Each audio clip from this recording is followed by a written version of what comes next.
Okay, we are on chapter 5, and we're only going to cover this chapter today so we can devote some time and thought to each chapter. So they're a little bit longer and pretty significant in terms of the material. So, the secret doctrine of the ages. Men are the handiwork of cosmic gods and spiritual beings.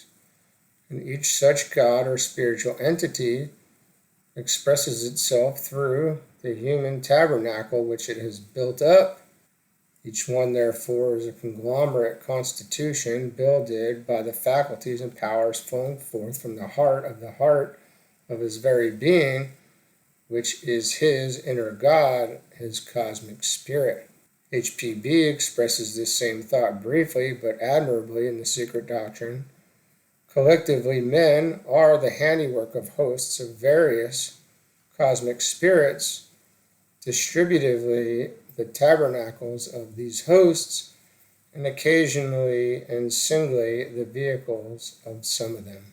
It is thus that men are builded up into humanity, into possessing the human constitution, including, of course, human physical bodies, each such constitution, more or less, and usually less, expressing at least a little different of these divine powers and faculties. But occasionally and singly a human being becomes the vehicle, the self-conscious temple of the divine entity within, and then such a man walks the earth, an incarnate God. Such was the Christ, such was the Buddha. Such were many, if not most, of the great sages and seers of the past. There is truth in the universe. That truth can be had, and the way to have it is by willpower and perseverance in following the path, and by self-forgetfulness, so that you will not have your feet clogged by the mire of selfish desire, holding you fast on the pathway. There is but one fundamental truth in the universe, simply because there is but one boundless all. All the great sages and seers, therefore, of necessity taught that one truth, felt it, experienced it, and hence the teaching of all of them was one in every essential characteristic. No matter in what age these great sages taught, no matter what the language they used, no matter what the figures of speech that they employed, in each and every case, the essentials of their teachings were the same because the truth was one. This truth, regarding the nature, structure, operations, and laws of the boundless, all, visible and invisible, not only was, but today is, the secret doctrine of the ages. The archaic wisdom, religion of mankind, of which faint echoes even today are heard in every human mind, which is not wholly asleep, and in every human heart, which is not dead. Even today, the great sages and seers have their schools of initiation into which men in these outside world can enter, provided that these great ones see in the hearts and minds of the men in the outside world the qualifications for initiation. The procedure is not a selfish one. It is not a policy directed by an ignoble wish to keep truth for oneself, but is directed by nature's own law. You cannot teach a child lessons in Sanskrit, nor how to deliver a lecture on astronomy or chemistry as instances. You must wait until the child grows up, until its faculties evolve, which is the same thing as inner growth. What a wondrous picture of hope and consolation we have here. Any man who will show the necessary qualifications is acceptable to these teachers. Not only acceptable, but he is helped, is taught, and every great sage and seer throughout the ages has had the same wonderful message to give to mankind. Come unto me, all ye that are weary and heavy laden, and I will give you rest and peace and light, as said Jesus, the Avatar. Any son of man has a right to these sublime teachings as his heritage as a human being, but his heart must hunger for them. His mind must be ready to receive them, Otherwise, how can he take them?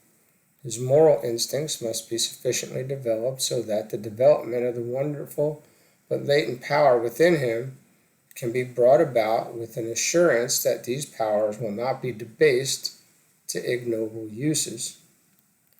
The Theosophical Society was originally founded to bring these same ancient, very archaic, wonderful teachings back to the cognizance and living of mankind.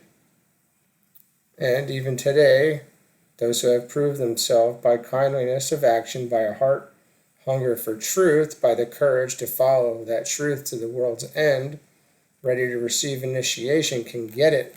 When I speak of the archaic doctrine, the wisdom religion of mankind, the secret doctrine of the ages, I am speaking of that lost word, which yet is not a word, but a system of teaching, a wisdom, the existence of which still remains as an echo in the hearts of all good and true and intuitive men.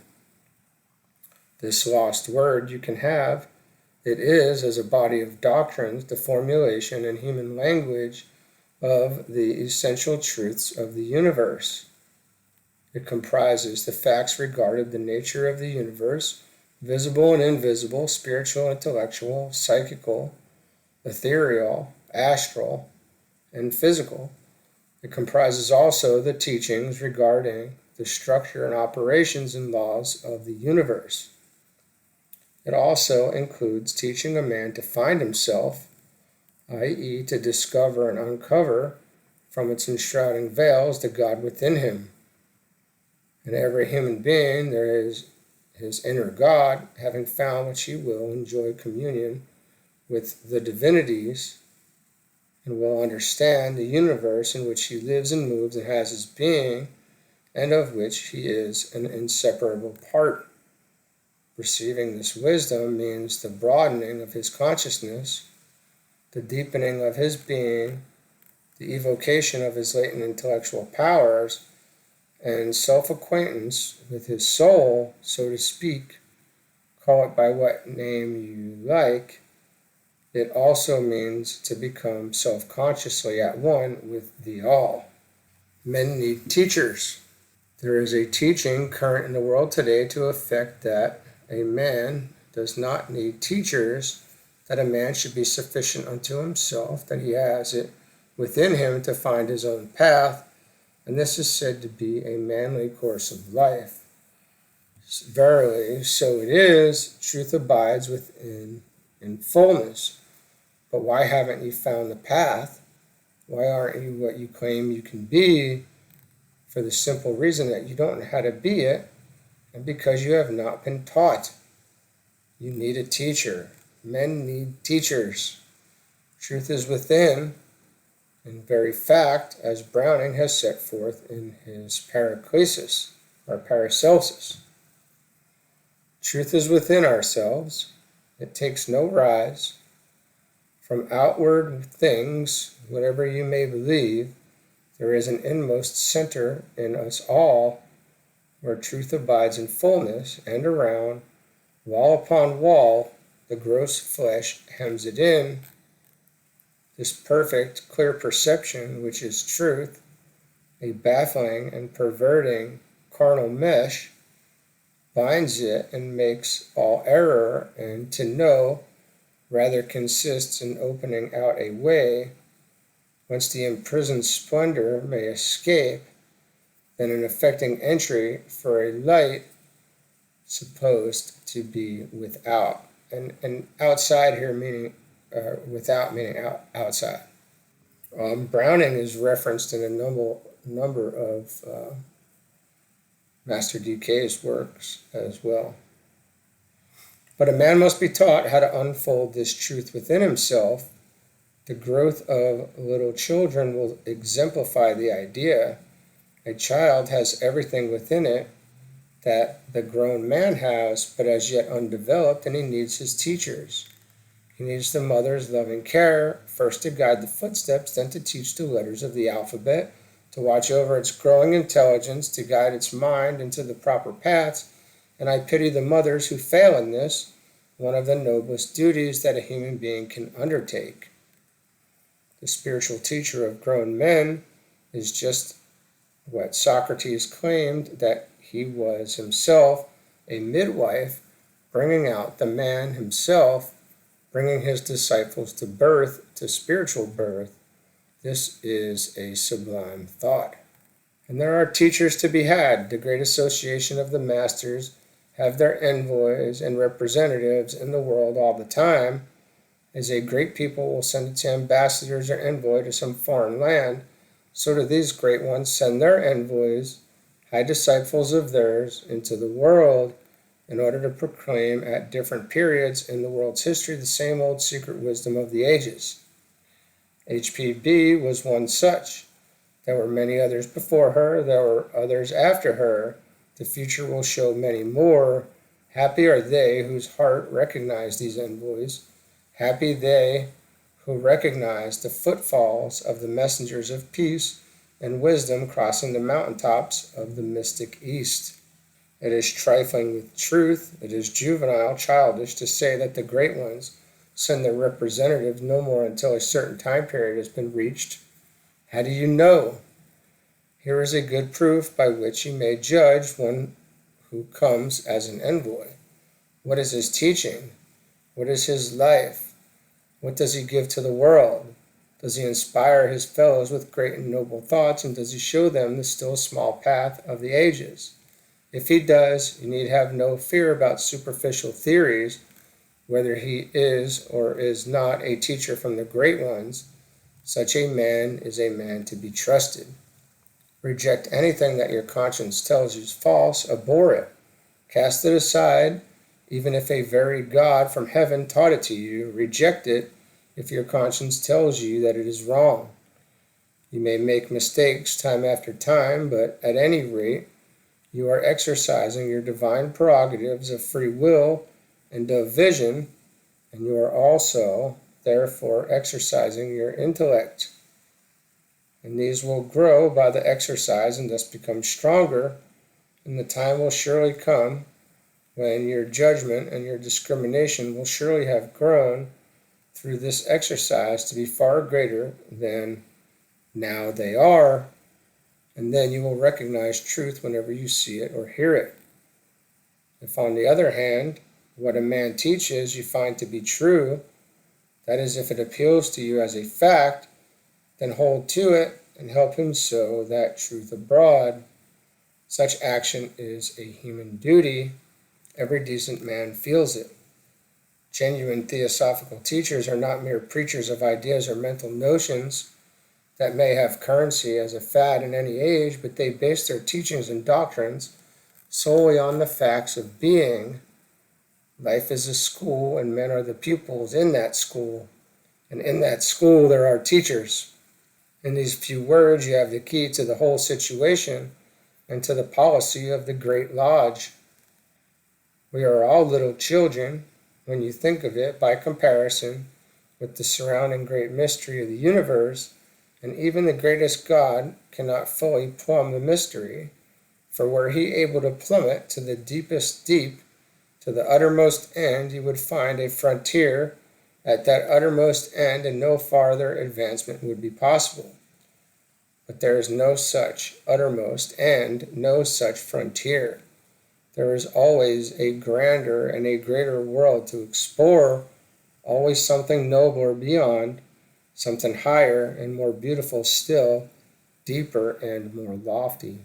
Can you realize what it means to have your consciousness virtually of cosmic reach, attaining the outermost limits of our solar system, both visible and invisible? Try for an instant to realize what it is to send your consciousness behind the veils of the physical universe, deep, deep, deeper still, into the very heart of being, and there to learn, by becoming it, what is there, by experiencing all that is there in your own perceiving consciousness. And then, holiest thing of all perhaps, feeling so strong your oneness with the boundless universe, that instinctively and with all the impulses of your life you consecrate yourself to its service, a godlike activity. This consecration brings about a becoming ever greater in spiritual power, and growth of inner faculty and inner vision and inner hearing and deeper feeling. Following upon this consecration, the inner spiritual senses will open up and develop grandly.